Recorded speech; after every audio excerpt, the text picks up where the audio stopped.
Hi guys, welcome to Ollie Board. I'm Saurabh, your science faculty, and welcoming everyone in Ollie Board. And in this session, we are going to discuss our very important chapter of physics, basically, that is Newton's laws of motion. Okay, very important chapter, and the applications of Newton's laws are very important. And the examiner will ask you questions from these applications directly, and so that's why these are very important. So please make your notes and try to understand each and everything carefully. Okay, and so let's start our class, and please enjoy the session and make your notes. Okay, take your pen and paper. So Newton's laws of motion. Okay, so this is our chapter. But before going to directly into first law or second law, first we will discuss few things or a few basically a few terms which are very important to understand, like linear momentum and impulse, etc. So let's start with linear momentum. Okay, so here is linear momentum definition is given. It is the quantity of motion which a body possesses and is measured as the product of mass and velocity of the body. Very important. What is the definition of linear momentum is given? It is the quantity of motion. It is the quantity of motion. What is the meaning of that? Basically, this line, quantity of motion. Just try to feel this from this example that the quantity of motion possessed by a motorcycle. Let's say this is a small motorcycle. Okay, this is a small motorcycle. Clear? This is a small motorcycle, and this is a huge big truck. This is a huge big truck. Okay, so now let's say this truck is also moving at the speed of 60 kilometer per hour, and this bike or motorcycle is also moving at the speed of 60 kilometer per hour. And now try to imagine this motorcycle and this truck hits you. Okay, hits you. So just feel the pain that when this truck will hit you at the speed of 60 kilometer per hour, what will happen? You will be dead. You will be dead at that time on the spot. But maybe when this bike will hit at that condition, you will get injured only. Okay, nothing much. Okay, and possibility is that you will get some serious injuries only. Clear? So why this is happening? Because this truck has very much high quantity of motion. Why this quantity of motion is very high for this truck? Because its mass is very high. Mass is very high comparison to bike, and the quantity of motion of this bike is less. Okay, its quantity of motion is less because its mass is less. Okay, so it will kind of it will be less harmful for you. Okay, when this bike will hit you in comparison to the truck. Clear? So basically this is called as the quantity of motion. I hope you are able to understand what is quantity of motion.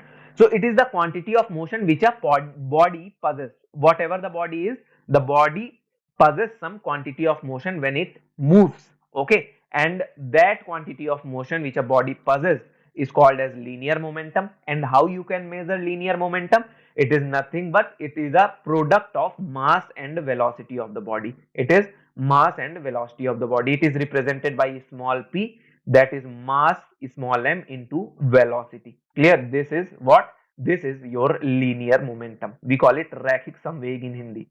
Clear? Now, next term is impulse. Impulse is what?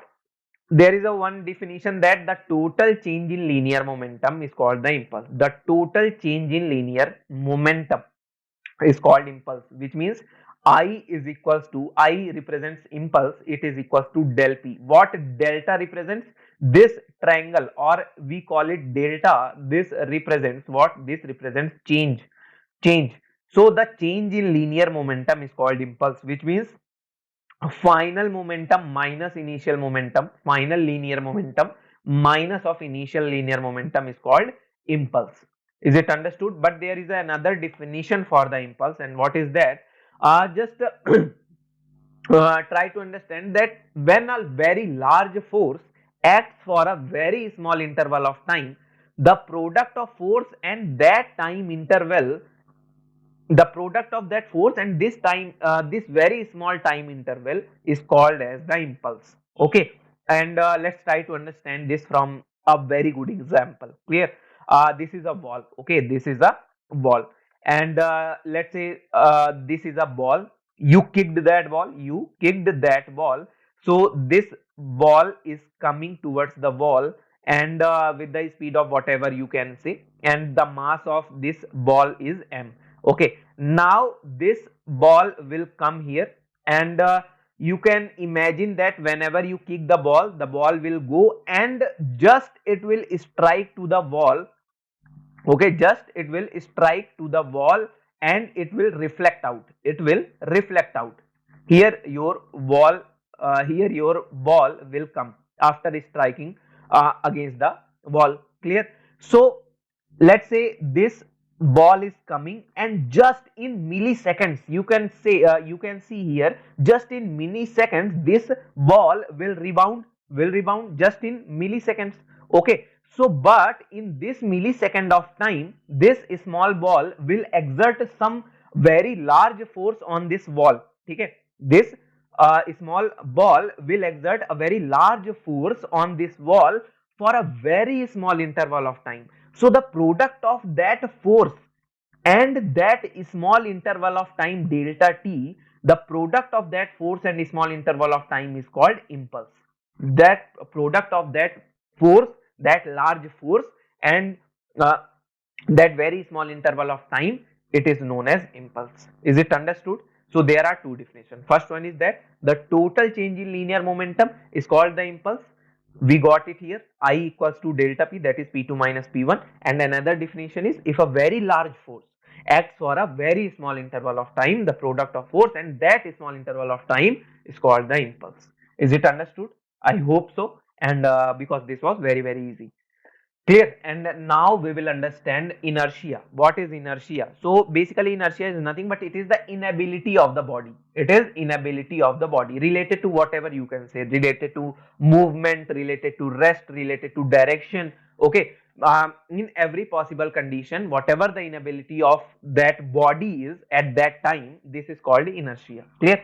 The inability of a body to change by itself its state of rest or state of uniform motion, or you can say state of uniform direction along a straight line, is called inertia of the body. Clear? Because similarly it is implying that body can't change by himself its state of rest if that body is in rest, or that body can't change their state of motion if that body is in uniform motion. To change in their state, basically they require an external force.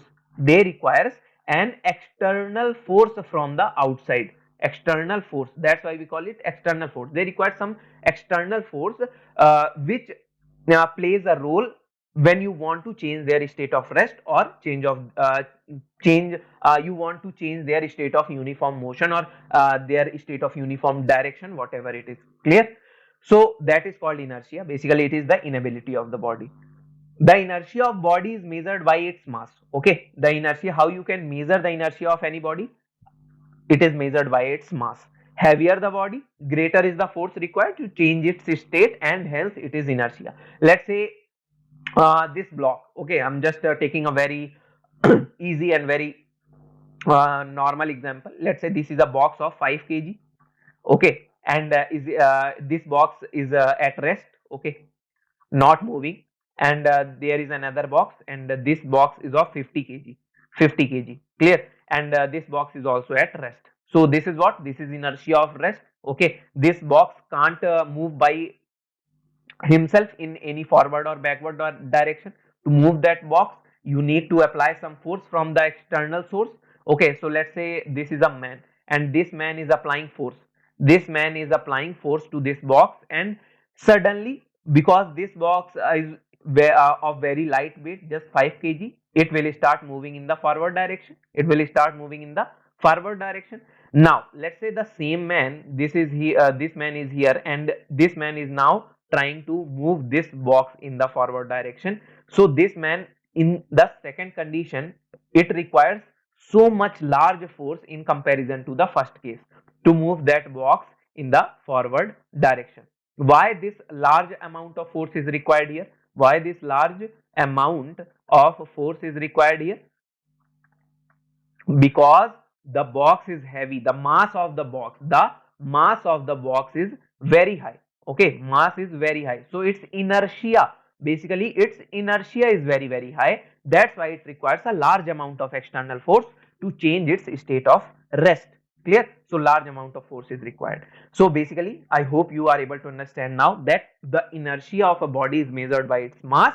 Heavier the body, greater is the force required to change its state, and hence it is inertia. Clear? And there is a very important impulse momentum theorem, that the change in linear momentum is equals to the impulse. The change in linear momentum is equals to the impulse, which we have just seen in our previous slide, that impulse, it is equals to delta p, that is p2 minus of p1, p2 minus of p1. And we also know that that what is the p is a linear momentum, and what is the formula of p, it is mass into velocity. It is mass into velocity. So if mass of a body remains the same, okay, whatever the mass of the body, it will be constant on the earth. Clear? So you can take mass common, and v2 is the final velocity of that object, v1 is the initial velocity of that object. So impulse, it is equals to change in linear momentum, is equals to mv2 minus v1, and this is equals to what? This can be equal to that another formula of impulse, that is force into delta t. When you apply a large force for a very small interval of time, so product of that force and that small interval of time is called impulse. So this can, you can make it equal to f into delta t. Okay, that is I is equals to, I is equals to f into delta t. Now from here you can see delta p is there, and which is equals to f dot delta t, which means delta p, it is equals to f dot delta t. And from here you will get your force formula, that is force is nothing but it is the rate of change of linear momentum. Okay, so from impulse momentum theorem, by using of impulse momentum theorem, newtons prove their second law of motion. Second law of motion is nothing but it is a definition of force. Okay, definition of force. What is definition of force? Newton's second law of motion. Okay, and he derived that second law of motion from impulse momentum theorem. Here you can see force, it is equals to what? Force, it is equals to the rate of change of linear momentum, and this is what the definition of force. Okay, force is nothing but it is the rate of change of linear momentum. This is the definition of force, and it is defined from impulse momentum theorem by Newton's, and it has given the position in the second law of motion. Okay, so these are the some very important concepts, or which you need to understand, okay, before coming to our laws of motion. So now I hope you are able to understand each and everything. So let's start our class, that first law of motion. What is Newton's first law of motion? So first law of motion is also called as law of inertia. Okay, very important. Law of inertia, that is jadatva ka niyam, law of inertia. An object, what is the postulate, or you can say what is the law, what is the definition of this law? An object at rest stays at rest.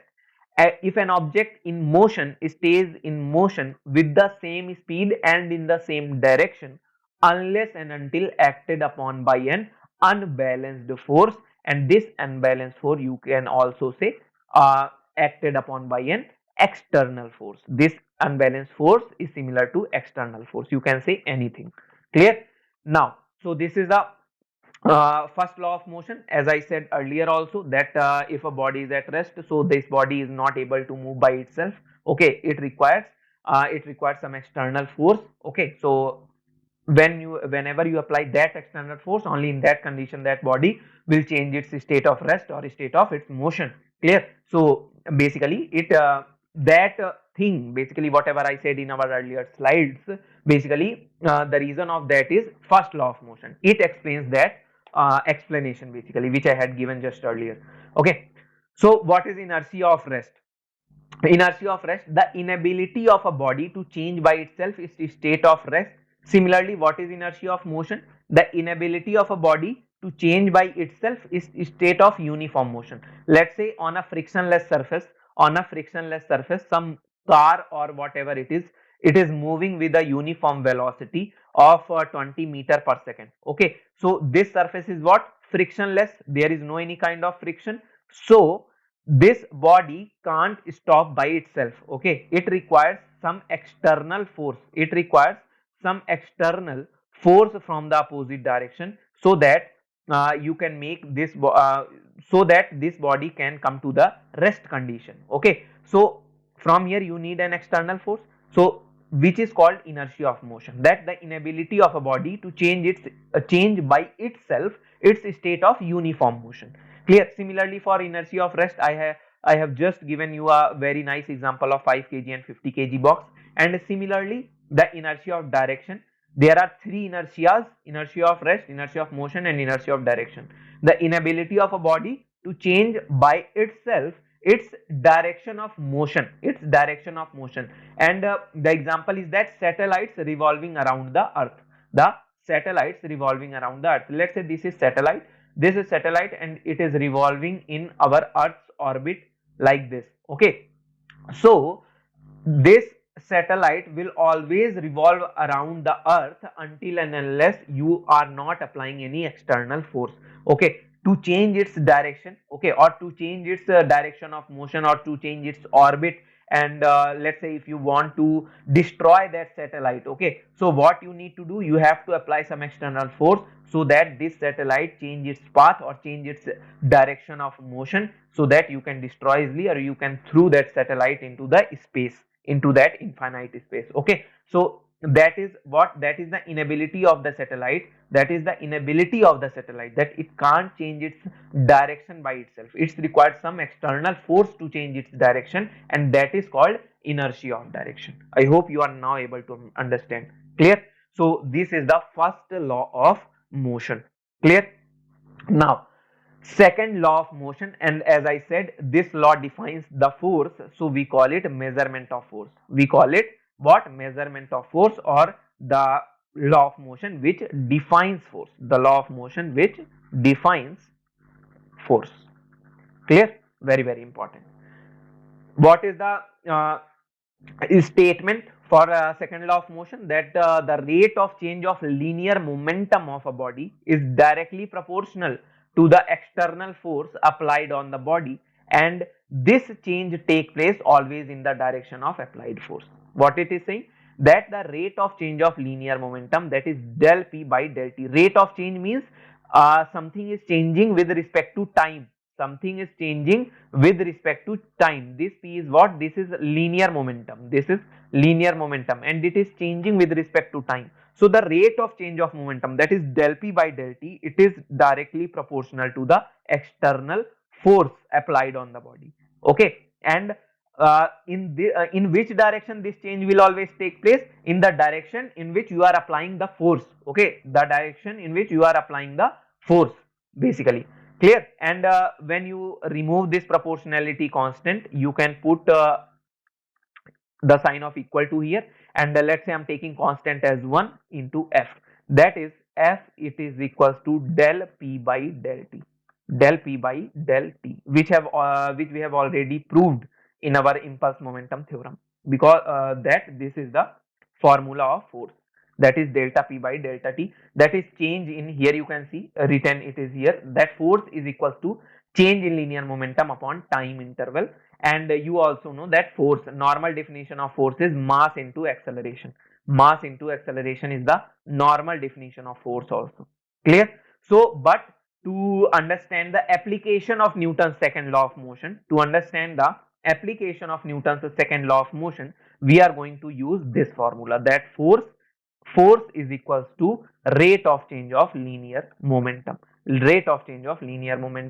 From here you can see what one thing, that if you increase the time interval, between two events, if you increase the time interval between two events, the force will reduce, the whatever the incidence is. Okay, and whatever the body is going to feel some force, okay, or to suffer any kind of force, that magnitude of that force, basically it will reduce. The magnitude of the force, basically it will reduce. Clear? Because why? Because force and time are inversely proportional to each other. If you increase the time of impact, if you increase the time of impact, definitely the force which the body is going to transfer to another object or another body, it will be less. Clear? So by using this formula, that is force is equals to change in linear momentum upon time interval, we are going to explain the application of Newton's second law of motion. Clear? Let's say first one is bogies of a train are provided with buffers. Bogies of a train are provided with buffers. Let's say here buffers are there, फिर another bogie will be there, and again buffers are provided in the bogies of the train. Why these buffers are provided? Let's say when you apply the brakes in train, when you apply the brakes in train, what will happen? This bogie will stop, come to stop, and this second bogie will exert pressure on the first bogie. Similarly, this bogie will exert on the pressure exert some pressure on second bogie, and this third bogie or fourth bogie will exert some pressure on third bogie. Clear? So to uh, to feel less pressure, less force, or you can say to suffer less force by the what you can say former bogie, what we do, we provide buffers there, because these buffers do what? They increase the time of impact between the two bogies. They decrease the time of sorry, what I'm saying, sorry, they increase the time of impact between two bodies, time of impact between two bogies or two bodies, whatever it is. Clear? So in that condition, if you are increasing the time, here you can see, if you are increasing the time, so the force that the second body were going to exert on the first body, it will automatically reduce, and the passenger which is sitting on the first bogie uh, will feel less you can say force, or some less kind of, what I can say, jerk. Okay, they will feel less amount of jerk in that condition. Okay, so that's why bogies of a train are provided with buffers, and their explanation basically comes from the Newton's second law of motion. Clear? So now what is the second application? That crockery items are wrapped in a paper or straw pieces. This is basically also based on the second law of motion, that force is equals to delta P by delta T. Similarly, what is our main purpose? That we want to increase this interval of time. Okay, why we are increasing this interval of time? Because force and this time interval are inversely proportional to each other. So if you increase this time of impact, okay, or this interval of time, automatically you are reducing the force, okay, on that body, whatever you can say, crockery or whatever the body is. Clearly? So whenever you wrap that crockery items in paper or straw pieces, basically crockery items will uh, feel very less amount of force, and it will remain same, it will remain safe. And let's say you the crockery item falls on the ground. Okay, so what will happen? The straw pieces, basically they will increase the time of impact. Okay, they will increase the time of impact of that crockery on the ground. Okay, so basically you are increasing the time of impact, so you are reducing the force on that crockery item.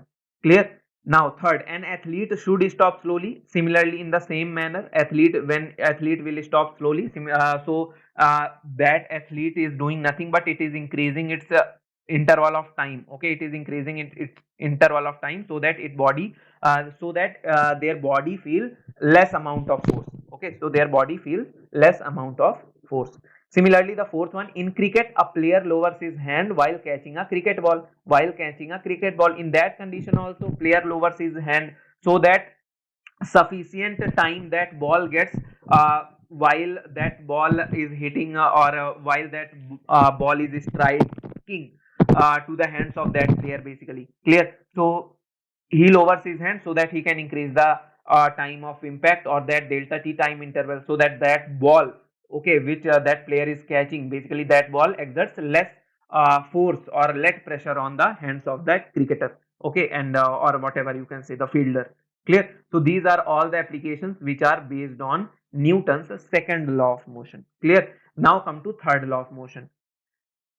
To every action there is always an equal and opposite reaction. Okay, everyone knows that very famous formula, you can say statement, or very important or famous law, that Newton's third law of motion. To every action there is always an equal and opposite reaction. There is an example here, a balloon filled with air. Okay, so let's say this is a balloon, and this balloon is filled with air. So now you open the mouth of this balloon, air goes down. Now air is going in this direction, okay, in downwards direction. So downwards direction, so what will happen? This air will exert a force in the opposite direction on this balloon, and this balloon will goes up. Okay, so this is what? This is a reaction.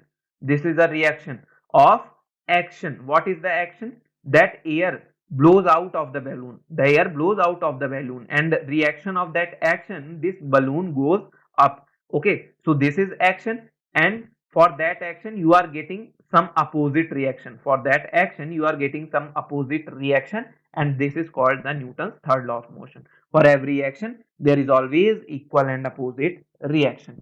Clear? And for that there are some applications which are very important. Like a book placed on a table exerts a force as an action on the table. This action is equals to the weight of the book. The table exerts a force of reaction equal and opposite to the reaction to the support the book. Let's say this is table. Okay, I'm going to explain the first point. I hope you are not able to understand for now. See, this is table. Okay, these are the legs of the table here. Yeah, some book is here. This is some book. Okay, some book is placed over here. So why this book is on the table and it is not moving, and it is just still, and table is holding that book? Why it is happening? Let's say this book has some mass, obviously. So this book is force exerting some force in the downward direction because of gravity on the this table. On this table, what is the magnitude of that force? It is mg. That is, that force, it will be equal to its weight. Weight is nothing but it is uh, product of mass and acceleration due to gravity, and this weight is equals to the force. So this is force of gravity which this book is exerting on the table. So similarly, in that time to hold that book or to support that book, this table will exert an equal amount of force in the opposite direction. This table will exert an equal amount of force in the opposite direction, which is called as the reaction force, and it will be equal to what? It will also equal to mg. That is the force of gravity. It will be equal to the force of gravity, and in that condition only, when this action and reaction force balanced out, in that condition only your book will remain still on the table. It will not fall on the ground or whatever it is. Okay, it will be there and it will be still. Okay, so this is basically why this happens, because of Newton's third law of motion. Okay, very important, very unique application, and a very important application. Similarly, a very famous application, when a gun fires a bullet, you know that this is called as recoil. This is called as recoil of the gun. Okay, obviously, when you fires the bullet in this direction, when you fires a bullet, you feel uh, an force in the opposite direction. You feel a force in opposite direction. This is basically a reaction force. This is basically a reaction force. Okay, recoil of gun. This is called as recoil of gun. Okay, so the bullet exerts a reaction force due to which the gun recoils backward. Clear? Very famous example. Similarly, a swimmer pushes the water with a force. When swimmer swims, okay, basically they pushes the water with a force by their hands. Okay, and they move in forward direction. Okay, they pushes the water, okay, with a force so that they can move in forward direction. So basically that is also a application of Newton's third law of motion. Okay, because when you are forcing the water in this direction, so this is your action. Okay, now water is pushing you to the forward direction, or this is your reaction, so you are moving in the forward direction. Okay, so this is also based on action reaction thing. Clear? Similarly, when a rubber ball is struck against a well or a floor, again, not well, it's wall, it's against a wall or a floor. Similarly, the wall example, okay, rubber ball, it is rubber ball, it is, this ball will strike to the wall and again it will reflect out, it will reflect out. Why? Because of Newton's third law of motion, because Newton's third law of motion.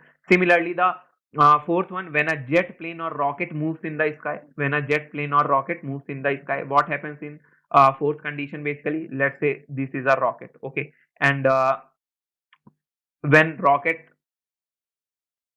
starts its engine or whatever it is, fuel it starts burning out, fuel it starts burning out, and this fuel will exert a thrust on the ground, okay. Let's say engine and fuel will burn out, okay. So exhaust will exert exhaust of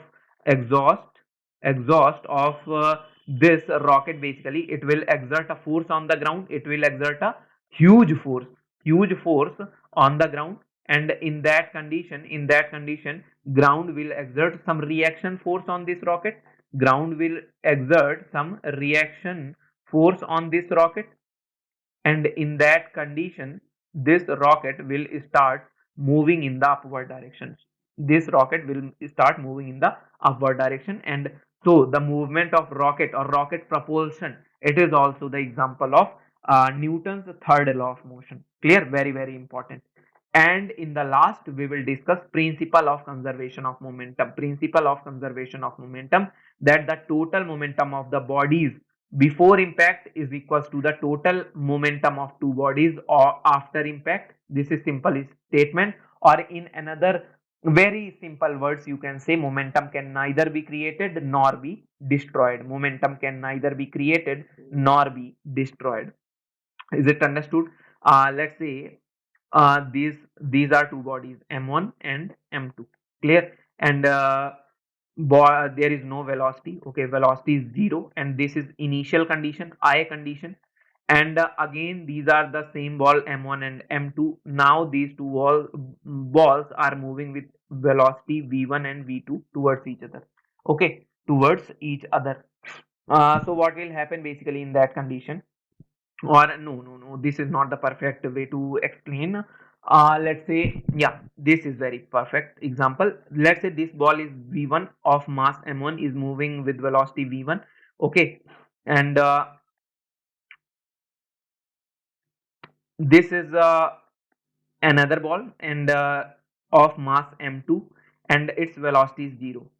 So this is initial condition, this is initial condition. Now this ball is coming and hits this ball, this ball is coming with velocity v1 and hits this ball. Now let's say what happens, this v1 speed ball or m1 ball comes to the rest, so its velocity is 0. But this another ball of mass m2, now it starts moving with velocity v2, now it starts moving with velocity v2. So what is the momentum, what is the total momentum is in first condition? Total momentum is what? That is pi, or initial momentum. It is m1 v1 plus m2 0, that is m1 v1 is the initial momentum. What is the final momentum here? What is the final momentum here?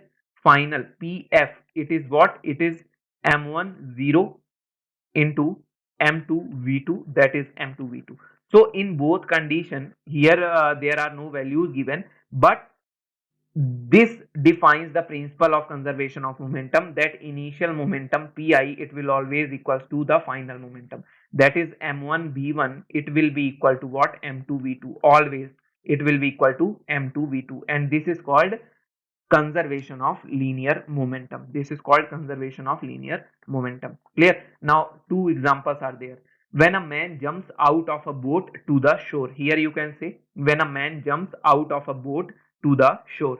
Clear? So let's say first man was standing on the boat, so in that condition boat velocity was 0, boat velocity was 0, so initial momentum was 0. Now this man jumps from the boat to the shore, so what happens? This man has exerted some force on the boat, so boat starts moving in this direction, let's say with velocity v1 whatever it is, and some mass m1, boat has some mass m1.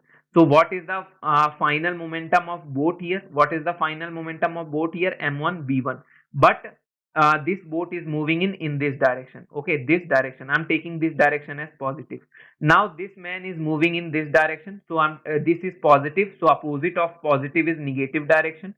And this man has some mass M2. And again, if that man is jumping out of the boat, so let's say it has some velocity v2. So what the momentum, what is the final momentum of this man? It is minus m2 v2. And when you add these two momentums, na, m1 v1, m1 v1 minus m2 v2, you will get momentum, your final momentum as 0. Your final momentum as 0, because initial momentum was 0, because when man was just standing on the boat was not moving, the velocity of the whole system was 0, and in that condition you got initial momentum 0. So definitely when a man jumps out of the boat, in that condition also the whole linear momentum will remain conserved, and the final momentum will also be 0. M1 V1 is the what? M1 V1 is the momentum of boat, and it will be equal and in opposite in the magnitude to the momentum of that man, and it will cancel out, and you will get your final momentum also 0. Clear? So basically these are the examples which explains the principle of conservation of linear momentum. Clear? Similarly, the second one, when a person is lying on the frictionless surface at rest, uh, his momentum is 0 as soon as he blows air out of the mouth. When he blows air out of the mouth, so this air has some mass and velocity. Okay, so there will be some momentum, and when this so let's say this is a positive direction. When this man will blows out the air from his mouth, and he is standing on a frictionless surface. It will start moving with velocity v1 in this direction, and let's say it has mass m1, and this direction is negative. So the final momentum m1 v1, it will cancel out with the this momentum, that is m2 and v2 momentum. Okay, m2 is the mass of that air, and v2 is the velocity of the air. Clear? So m1 v1 will cancel out with this m2 v2, and so final momentum will also be 0 if initial momentum is 0 when the man was lying on a frictionless surface at the rest condition. Okay, so initial momentum was also 0. Clear? So here you can say final and initial momentum again both are equal to 0. Clear? So here again it satisfies the condition of principal conservation of momentum, that momentum can neither be created nor be destroyed. Very important. And here your Newton's laws of motion chapter ends. I hope you have